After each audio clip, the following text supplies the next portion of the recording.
Qual foi a maior escolha que você já fez nesta vida? É difícil pensar assim tão rapidamente. O nome de um filho, a esposa ou o marido amado, a profissão certa, os amigos. É difícil, são tantas escolhas. Mas nesta noite eu quero falar de alguém que fez a maior de todas as escolhas pela sua vida. Ele escolheu você. Em detrimento de si mesmo, resolveu sacrificar-se para que você e eu pudéssemos viver. Olha o texto. Lucas, capítulo 23, versos 39 a 43. A maior escolha da sua vida foi feita por Jesus. Jesus Cristo escolheu te amar até o fim. Mesmo quando você e eu ainda éramos malfeitores, pecadores. Olha como o texto está registrado. Lucas 23, versos 39 a 43. Um dos malfeitores crucificados blasfemava contra Jesus, dizendo: não és tu o Cristo? Salva-te a ti mesmo e a nós também. Respondendo-lhe, porém, o outro repreendeu, dizendo: nem ao menos temes a Deus, estando sob igual sentença? Nós, na verdade, com justiça, porque recebemos o castigo que os nossos atos merecem, mas este nenhum mal fez. E acrescentou: Jesus, lembra-te de mim quando vieres no teu reino. Jesus lhe respondeu: em verdade te digo, que hoje mesmo estarás comigo no paraíso. Vamos orar. Senhor nosso Deus, te louvamos. Bendito és tu eternamente. Fala conosco para o louvor de tua glória somente. Amém. Lá pelo início deste século, deste tempo, eu me lembro de um filme que achei que seria a revolução para a pregação evangelística no mundo todo. A Paixão de Cristo, de Mel Gibson. Um filme extraordinário, todo em grego, e que conta a história de Jesus como poucos conseguiram registrar em películas. Eu achei que o evangelho seria disseminado, seria lançado de tal maneira que muitas e muitas vidas se renderiam a Cristo. Mas por fim, eu estava muito entusiasmado com a ideia e percebi que o filme só era, na verdade, uma paixão desapaixonada. Muitas pessoas lotaram os cinemas por pena de Jesus, para chorarem por ele, e não para chorarem por si próprias. Me lembro na fila, pessoas saindo comovidas das salas de cinema, mas não por causa dos seus pecados, mas porque ficaram aterrorizados com o que fizeram com aquele pobre carpinteiro de Nazaré. A arte, mais uma vez, imitou a vida, porque também, nos dias de Jesus, muitas pessoas estavam ali em Jerusalém, lotando o palco daquela tragédia, para ver um homem sofrendo. Estavam impressionados com a dor dele, a ponto de Jesus encontrar as carpideiras e alertá-las: chorai por vocês mesmos, ó Jerusalém. Muitas pessoas, e como o filme também foi um rio de ganhos para os seus autores, também a paixão de Cristo fora um rio de ganhos para os sacerdotes da época. E ali estava dois miseráveis assistindo a cena de camarote, o ladrão da esquerda e o ladrão da direita. Curiosamente, representam a humanidade. A humanidade não está dividida partidariamente, politicamente, não, etnicamente, não, financeiramente, não. A humanidade está dividida pela cruz de Cristo. Aqueles que zombam, ignoram e olham para ela como uma paixão desapaixonada, ou com uma visão aterradora e sentem pena por Jesus, mas não se comovem em si mesmos. Aqueles que blasfemam, aqueles que conseguem passar diante deste quadro e não procurarem uma mudança de vida, e aqueles que estão sendo salvos, aqueles que estão se rendendo, homens, mulheres, crianças, anciãos, mundo afora, tendo encontros poderosos com Cristo, e mudando não somente a história desta pessoa, mas de todas as pessoas de suas proles e gerações, filhos, netos, agora nascem consagrados ao Senhor.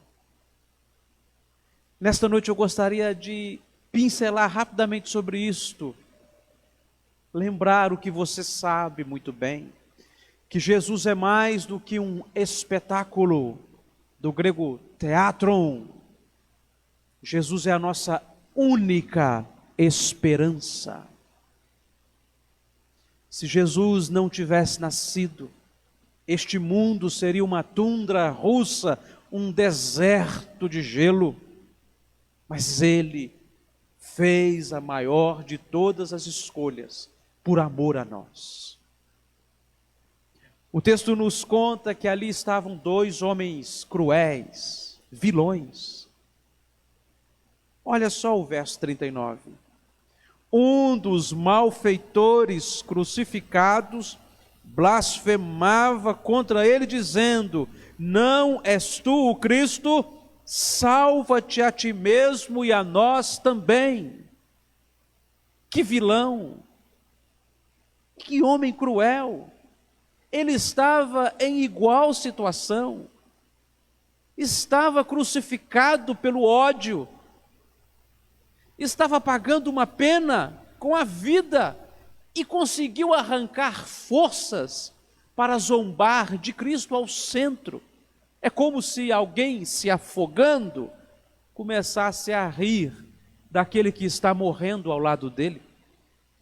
Ou alguém na fila da pena de morte, de cadeira elétrica ou injeção letal, começasse a rir e a maldizer aquele que está juntamente com ele naquela mesma estrada de horror. Pense quão cruel era este homem, quão vil, quão maligno, capaz de criticar o Cristo, estando em igual sentença. Mas este homem, ainda assim, com toda a maldade que destila dos seus lábios, este homem fala uma das maiores verdades que podem ser vistas não somente nas Escrituras, mas também nas páginas de nossas histórias. Ele admite: nós precisamos de salvação, até quando zomba, até quando graceja, até quando desdenha, ele é obrigado a confessar: salva-te a ti mesmo e a nós também. Todo todo homem sabe no seu íntimo que ele precisa de que alguém lhe ajude, porque a sua alma não tem paz. E não pode ser comprada a paz em comprimidos, nem cheirada e injetada no corpo como drogas. A paz não está nas estéticas dos campos mais floridos, nem nas casas mais salvaguardadas. A paz só pode ser encontrada em Jesus Cristo. E este homem ali no camarote da sua dor, enxergando o Cristo morrendo agônico ao seu lado, ele tem que admitir: nós precisamos de salvação. Vemos isso hoje nesta manhã. E se há alguma coisa que é um soco no orgulho humano, é que o homem não sabe como resolver o problema do mal. Ele tem o tempo, ele tem a história, o avanço em todas as áreas do conhecimento, mas o João que mata o seu Manuel é o mesmo Caim que mata Abel, lá do passado. O homem evoluiu, ele pega um jato, ele vai ao espaço, mas ele é incapaz de atravessar a rua para se reconciliar com o outro. O homem é perigoso, ele é vil, ele colocado em situação extrema, nós não podemos sondar o que ele é capaz de fazer. Quando os romanos crucificavam pessoas, era uma confissão dizendo: nós não sabemos o que fazer com este homem, tem que matá-lo. É um golpe duro no olho do poder e do orgulho humano, porque a humanidade não sabe o que faz com os homens, não sabe resolver, melhorar a vida deles. Penitenciárias são construídas, centros reeducativos, e o homem continua sendo alguém que precisa ser salvo. Mas este homem, ele fala outra verdade que me impressiona muito e que às vezes falta até à cristandade. Pastor, você está dizendo que aquele malfeitor está fazendo uma confissão de fé que às vezes falta na igreja? É lamentável dizer isto. Este homem não acreditava que Jesus fosse o Cristo. Ele está blasfemando, blasfemi, falando para causar dano na alma de Cristo. Ele não acreditava. Mas ele acreditava que se Jesus fosse o Cristo, aí a conversa era diferente. Aquela cruz não poderia detê-lo. Veja, perceba, ele não acredita que o filho do carpinteiro seja o Cristo, mas ele acredita que se Cristo realmente estivesse naquela cena, aqueles pregos, aquela cruz e todo o exército romano jamais poderia detê-lo. Às vezes eu percebo no meio dos crentes uma comoção assim sentimentalista, olhando para Jesus como se ele fosse uma vítima da circunstância. Um pobrezinho, coitadinho, ferido de Deus. Meu Jesusinho, alguns até dizem. Isto levou Isaías ao arrombo de gritar: por nossa causa, todos nós o reputávamos por aflito, ferido de Deus e oprimido. Mas ele foi traspassado pelas nossas transgressões, moído pelas nossas iniquidades. Isaías está dizendo claramente que o Cristo Todo-Poderoso não morreu naquela cruz para encher os nossos olhos de lágrimas, mas o nosso coração de vida. Embora isso nos emocione, ver o nosso Senhor sofrendo naquela cruz, tenhamos a sabedoria de entender que Ele só está preso ali por te amar e me amar até o fim. Pregos, exércitos romanos. Se ele quisesse, jamais ele morreria. Se ele fizesse assim, ele dizimaria a humanidade toda. Se ele suspirasse, viraríamos todos pó. Ele disse para Pedro: guarda essa espada, Pedro, porque se eu quisesse escapar deste aprisionamento, eu rogaria ao meu Pai 12 legiões de anjos, e Ele enviaria estes anjos em meu socorro. Você sabe que um anjo, quando entrou no acampamento assírio, um anjo, pense o que é um anjo matou 185.000 soldados assírios. Quando o povo de Deus acordou, encontrou um cemitério em torno do acampamento. Um anjo, 185.000 assírios. Agora imagine o que podem fazer 72.000 anjos. O que Jesus está falando é o seguinte: se eu quiser me salvar, Pedro, eu não preciso da sua espada. Você e eu precisamos olhar para aquele Cristo crucificado como o Deus onipotente que só está preso ali por nos amar. Aí você percebe quão maior é este amor. Porque uma coisa é você arrastar um pobre coitado e sacrificá-lo. Outra coisa é o Rei dos Reis ir voluntariamente ao matadouro por te amar. Se este ladrão, irmãos, tem a compreensão de que o Cristo poderia se salvar se quisesse, não nos afastemos jamais desta confissão. Nós não pregamos um Cristo caquético, moribundo, agônico, sofrido, incapaz, indefeso. Não, nós pregamos um Deus que tudo podia, mas resolveu não poder, para que você e eu pudéssemos ir além, pudéssemos ter vida, e abundante vida. Este ladrão confessa, nós precisamos de salvação, e ele confessa também, o Cristo, se quisesse, poderia se salvar. É neste ponto que nós encontramos aqui um parto. Olha o que diz o verso 40, respondendo-lhe, porém, o outro repreendeu, dizendo: nem ao menos temes a Deus, estando sob igual sentença, pena de morte. Estamos todos morrendo, com Cristo ou sem Cristo, crendo ou não, todos estamos no corredor da morte.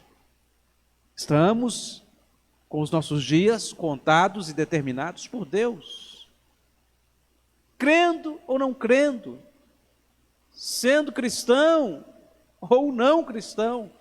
Esta é uma realidade, porque a cruz é só o método, a pena é a morte. E todos nós temos a nossa cruz para carregar. Disse Jesus: quem quiser vir após mim, tome a sua cruz. Ou seja, todos temos a nossa cruz. Negue a si mesmo, nem todos farão isto, e siga-me. Os que fizerem, encontrarão a vida. Aqui está o texto esclarecendo para nós, irmãos, que todos os homens precisam de salvação e que somente o Cristo que está crucificado ali, se quisesse, poderia descer daquela cruz, onipotente. Versículo 41, nós, na verdade, com justiça, porque recebemos o castigo que os nossos atos merecem, mas este nenhum mal fez. Por você, por mim. Ele está ali exatamente porque nós somos os feitores do mal. Ele fez o que fez, porque nós somos aqueles que praticaram o erro. E ele resolveu consertar tudo isso, não com uma conversa, um divã, nem ansiolíticos, mas com a vida dele em oferta em seu lugar e meu lugar.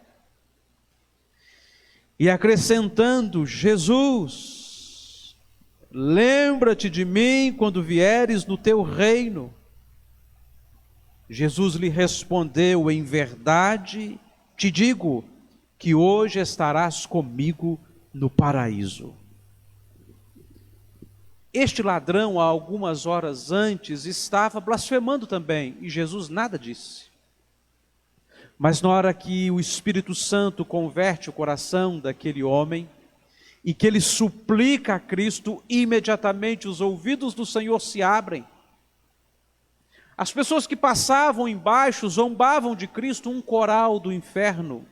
Desce daí, salvou os outros e não pode salvar a si mesmo. E Cristo nada disse, mas quando este homem apelou, clamou e suplicou, imediatamente os lábios de Cristo se moveram. Ele não precisava dizer nada, poderia ter ficado em silêncio e feito a salvação daquele homem. Mas que ficasse, e para que ficasse claro qual era a diferença entre aquelas três cruzes, e que o crucificado do meio era o Salvador do mundo, ele disse, hoje mesmo. Ou seja, imediatamente, comigo, a melhor de todas as companhias, no paraíso, o melhor de todos os lugares. Ele não fala mais nada, este ladrão se cala, sabe por quê? Porque não se entra no paraíso amanhã, se entra agora. Quando Cristo invade os nossos corações, o jardim já brota ali dentro. Ele nos guiará continuamente, fartará as nossas almas até em lugares áridos, fortificará os nossos ossos, seremos então como um jardim regado, um manancial cujas águas jamais faltam. Se há alguma coisa que a esperança faz é antecipar o futuro, porque a nossa esperança está eivada de fé, de certeza de coisas que não se veem, de convicção de fatos que se esperam. A nossa esperança é uma esperança que antecipa o céu. Um indiano de alta casta, Sadhu Sundar Singh, da família dos leões, as castas indianas, né? Encontrou Cristo no dia em que ele abriu as Escrituras e aprendeu sobre o Evangelho, e a sua vida foi transformada. Sabe o que aconteceu? Seus pais lhe expulsaram de casa. Ele foi abandonado por todos. Sua família virou as costas para ele, e de alta casta ele se tornou um pobre e sem nada. Mas tinha Cristo, e aquilo para ele era mais do que tudo que tivera. E certa vez ele parou por pregar o Evangelho na Índia, ele acabou parando na prisão. É conhecido como o apóstolo dos pés sangrentos. E lá na prisão ele escreveu a data, e no caderno de suas anotações ele escreveu assim: se esta prisão, neste chão frio, com Cristo é esta alegria e este gozo, o que será então o próprio céu? Com Cristo é céu onde estivermos. E se uma prisão inóspita se torna um lugar aprazível por causa da presença de Cristo, imagine o que Ele tem reservado para você, que um dia apelou ao trono de Deus e disse: Senhor, lembra-te de mim. Quero concluir dizendo isto: salva-te a ti mesmo e a nós também. Aquele ladrão sabia demais, mas sabia de menos. Cristo não podia salvar a mãe e a criança. Presta atenção, é uma metáfora para dizer que ele não poderia salvar a si mesmo e a nós também. Ele estava morrendo para nos salvar. Se ele desce da cruz, estávamos perdidos. E ele teve que fazer uma escolha. E sabe quem ele escolheu? Você. Ele escolheu a mim. A maior de todas as escolhas que o universo já pôde testemunhar foi por você. E lá no recôndito do coração dele, ele sabia que ele não podia descer, não podia salvar a si mesmo e aos outros, ou era a si mesmo ou aos outros, porque era uma morte substitutiva. E o que ele fez? O que ele fez é o que nós vamos celebrar agora. Como você poderia passar a vida inteira diante de uma cruz e não pensar sobre isto? Eu sou a pessoa mais amada da face da terra. Porque no dia em que a escolha mais importante que este mundo já presenciou foi feita, foi em meu favor. Meu amigo, o que daremos a Deus por todos os benefícios dele para conosco? Tomaremos o cálice da salvação.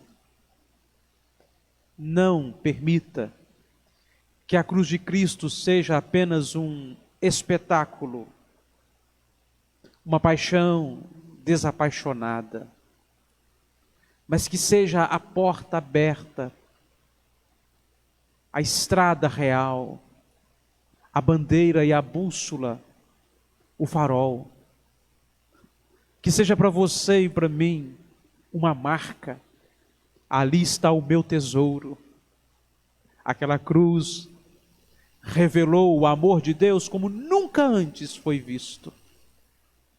Nem os anjos conheciam de tal maneira. E foi por você e por mim. E o que faremos? Senhor, lembra-te de mim. Senhor, a minha vida é tua. Senhor, eu quero mais relacionamento contigo. Hoje mesmo. Imediatamente.